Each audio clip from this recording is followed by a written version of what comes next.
Okay, so we are currently discussing the fifth module in which have to talk about data transfer schemes. So before we get into the data transfer schemes, we should understand why we need the data transfer schemes, for especially for the input output devices that are connected to the processor.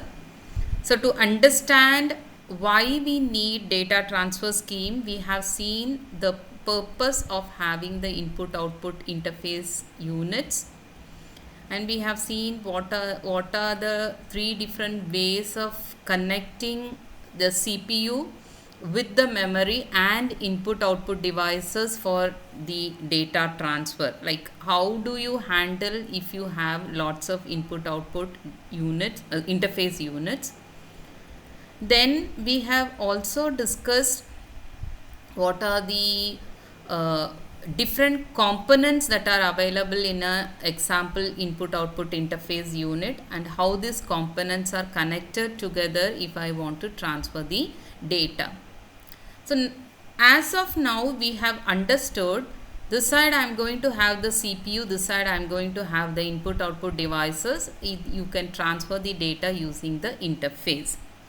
Now the question is, if you want to transfer the data, how the CPU will understand when it has to transfer the data, when it has to receive the data? How will it manage the entire data transfer process when it has to transfer the data from the memory or to and from the input output devices? So that is what you call as data transfer schemes. How to manage the, now we have seen, see in the previous slides what we have seen is, if I want to transfer the data, what kind of hardware components you require and how these hardware components are to be interconnected for the data transfer schemes. Now the next question is, what are the different data transfer schemes that can be configured in a machine? That is what we are going to discuss. So don't just get confused like what is the role of input output interface and what you mean by the data transfer schemes. If you want to implement or configure different data transfer schemes, you need the CPU input output devices or the peripheral devices. You call it as peripheral devices and the memory. So these three units must be interconnected. These three units must have some kind of communication link. So in all our previous slides we have seen what kind of communication links are to be established between the CPU, memory and the peripheral devices. Okay, now it is done. You have all the communication links available. Now the next question is, how do you manage the data transfer? You have a communication link now. Now how I am going to transfer the data between the CPU and the memory, or how I transfer the data between the CPU and input output devices, or how the system will transfer the data from the memory to the input output devices. So a data transfer will take place between the processor and the memory, between the processor and input output devices, or between the memory and input output devices. Now all these devices are very different. We have already seen the major differences between all these devices. We have already discussed. So to solve the problem of speed mismatch, obviously CPU is having the highest speed, and the memory, next comes the memory, next comes the peripheral devices, and you need to have the data transfer between all these devices. So how do you solve the problem? So to solve this particular problem, different data transfer schemes have been developed. We are going to discuss what are the different data transfer schemes available, which can also be called as modes of data transfer. I can call it as modes of data transfer because information transferred from CPU to input output devices, or you call it as peripheral devices, that generally originates from the memory. If so, The data transfer between the CPU and IO devices or the peripheral devices can be handled in these different schemes. One you call as programmed input output. The second one is called as interrupt initiated input output, direct memory access, or by using input output processor. Because we have seen, if I am going to have separate communication links, you need the help of input output processor. Or if you don't have input output processor, it can be managed by the central processing unit itself. But what kind of scheme I am going to follow to transfer the data between processor and the peripheral devices? So these are the different schemes, or you call it as modes of data transfer. So your data transfer schemes can be categorized as a parallel data scheme or a serial data scheme.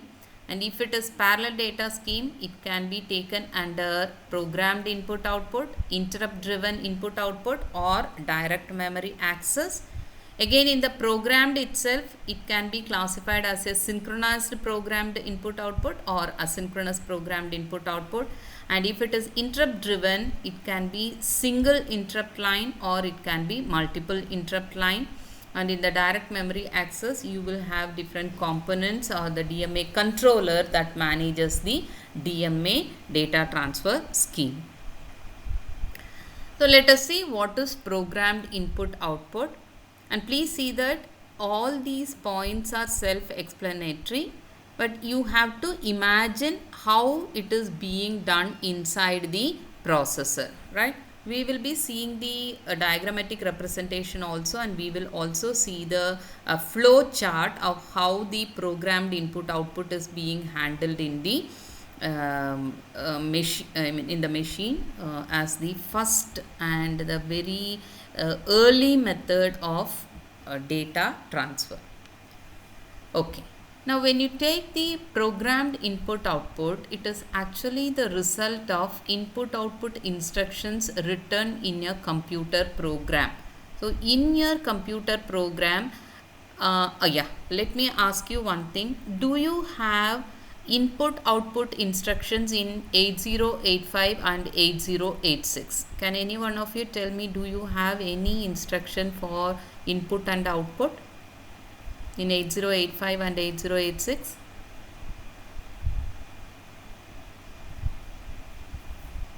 Any one of you?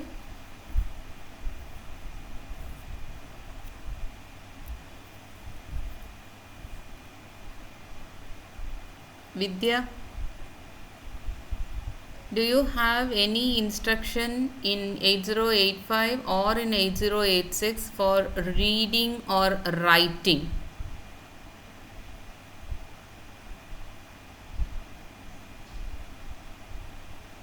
Do you have instruction something like in and out, or do you have instruction like read or write? Yes. So this in and out is used for input. And Vidya, are you sitting in front of the TV?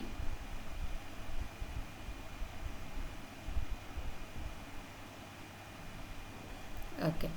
So your input output instructions, if you have in your program, it will be having a programmed input output mode of data transfer, right? You may have a read instruction or write instruction, or you may have in and out instruction in your computer program. So when you go through the instruction set of each and every processor, you may have a read instruction and write instruction. So programmed input output will be the result of input output instructions written in a computer program, and the data transfer initiated by an instruction in this particular program. So when I have the in instruction, the data from the input device is to be transferred to the CPU. When you have an out instruction, the data in the CPU must be transferred to the output device. So the data transfer here in this mode of transfer will be initiated by an instruction which is available in your program. and the transfer will be done generally to and from CPU register and the peripheral device obviously, and other instructions are needed to transfer the data to and from CPU and the memory. So apart from this read and write instruction or in and out instruction, you need some other kinds of instructions which are to be executed by the CPU for this data transfer. We will be discussing that.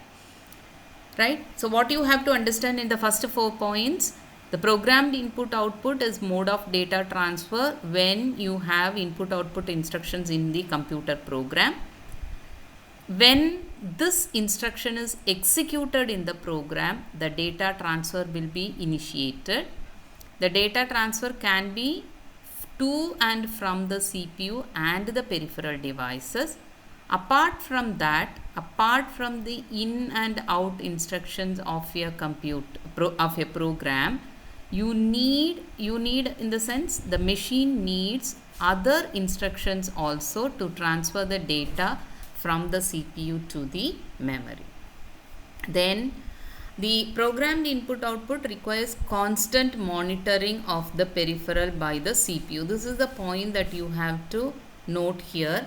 The constant monitoring, underline this point, constant monitoring, because the CPU has to continuously check whether the peripheral device is ready for transferring the data, whether the input device is ready for transferring the data to the CPU or the printer is ready for receiving the data from the CPU. So this kind of continuous monitoring is required in the case of programmed input output. And not only that, once the data transfer is initiated, the CPU is required to monitor the interface to see when a transfer can again be made. Say for example, the CPU is reading the data from the keyboard, let us assume. So what happens here, when you press a key, the key data will be moved to the register, input register, and that will be taken by the CPU. Now the CPU has to check whether the data that is available in the buffer is already taken by the CPU. Only then the next key press value can be put in the buffer. I think I make sense. So what it has to do, the CPU has to continuously monitor the interface, because you have the buffer only inside the interface. I hope you remember this buffer. So this is where the data will be stored, correct? So it has to continuously monitor the interface buffer to see whether the transfer can be done again. Why? Because if you give a character in the buffer for the printer controller must take the data from the buffer and it has to move it to the printer. Only then the second character can be moved to the buffer. So this can be done only by the CPU. So the CPU has to waste lots of CPU cycles to monitor whether the data in the interface has been transferred or not. Or I can put it this way, the CPU has to understand whether the state of the peripheral devices is ready for receiving the data or ready for sending the data. So this monitoring should also be done by the CPU. And not only that, in this method the CPU stays in a program loop. So continuously monitor cheyanangala, what you have to do, you have to put it in a program loop, and the program loop will be continuously checking the status, and if the status is ready, it will be transferring the data. Again check the status, if it is ready, transfer the data. Again check the status, if it is ready, transfer the data. So until the input output unit indicates that it is ready for the data transfer, what the CPU has to do, it has to continuously monitor the input output or the peripheral devices. So obviously this becomes a very time consuming process, because the processor is always busy in checking whether the input output device or the peripheral device is ready for the data transfer. Okay. So this is rather than discussing this, let us see the programmed input output program. This is what the CPU will be doing. What it will do, it will issue a read command to the input output module. Then once the read command is issued, it has to read the status of the input output interface, or you call it as input output module. And if the status after reading the status, and please recollect the points that we discussed in the interface status register. So what the CPU will do, it will read the status from the status register. So once it reads the status from the input output interface, it is going to check the status. What it is going to check, whether the device is ready or not ready, and whether it is having any error condition. If it is not ready, see, it is going back for the status reading. So that means this will be in a continuous loop until the input output device becomes ready. Okay, so continuously it is going to check the status of the input output device. If the status is ready, what it is going to do, it is going to read the word from the input output module. Then it is going to write it into the memory, because the CPU cannot store everything inside the register. What it will be doing, it will be always writing it in the memory for the future processing, and it will be writing it in the memory, and once it is done, it will go for the next instruction. If it is not done, again it is going to issue the read command, get the status of the input output module, check the status. If it is ready, read it, and you are going to put it. So this particular flow chart explains what happens when there is a input command coming in the program, or what happens when the CPU is executing the input command in the program. So whenever you have a in command, maybe in your 8085 or in 8086 you have an input command.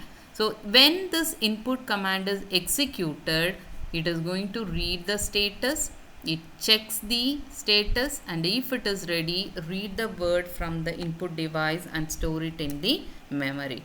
Now the process here is, the CPU has to waste lots of CPU cycles in reading the status of input output device again and again. So until the IO device is ready for data transfer, the CPU will keep on monitoring the status of the device. This is one of the limitation, or you can say the disadvantage, of programmed input output. Okay, so with the programmed input output, data are exchanged between the processor and the input output module. The processor executes a program that gives it direct control of the input output operation. It executes a program. So the program will look like the set of statements here. This program will be executed, and the control of the input output operation will be given to the processor. And what are the different controls you will have? It includes sensing the status of the device, and sending the read or write command, and also transferring the data. So this is what is done by the CPU. So when the processor issues a command to the input output module, it must wait until the input output operation is complete. If the processor is faster than the input output module, this is the wasteful of processor time, because it has to keep on checking the status of the input output device. Okay, I'm going to stop here for the time being.